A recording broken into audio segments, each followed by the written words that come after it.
A really warm welcome. I'm Michael Beale, NLP trainer, NLP coach trainer, stakeholder centered coach. Confirmation bias. This is a concept that it is incredibly useful to know about before we start exploring coaching and change and influence, because it sort of changes everything. So what is confirmation bias? It's the idea that as humans, we tend to make up our mind quickly. And when we've made up our mind, we will only take in the information that supports the belief that we've informed. What are some of the implications of this? Let's think about it. Say you're working with say you've got a new boss. Very quickly, the new boss, for whatever reason, real or unreal, thinks that you're really good at your job. What they will do then is, out of all the things that go on, and many of those things will be ambiguous, they will pick out the things that support their belief. So they will see all the things that make you look good, and as you progress, they'll think you're better. Say, for example, you've joined a new boss, and the boss immediately takes a dislike to you for all sorts of reasons that may be true or untrue. They will then search for information that supports that view.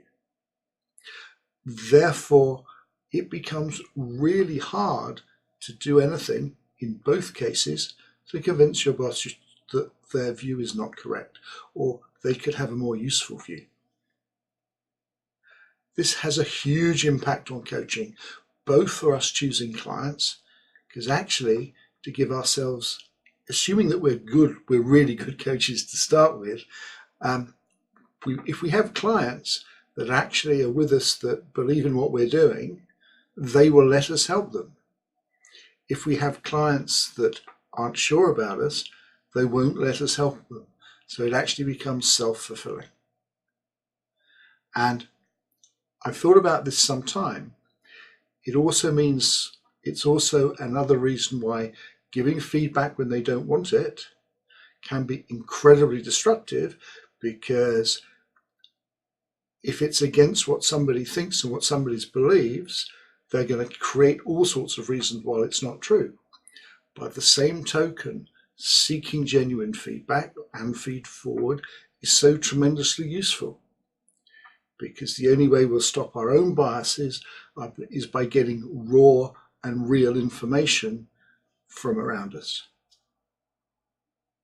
So if you haven't come across the term before, do have a look at it in more detail. Confirmation bias.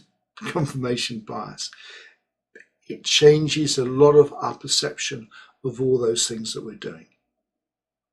Thank you for listening and watching. I look forward to seeing you on the next video.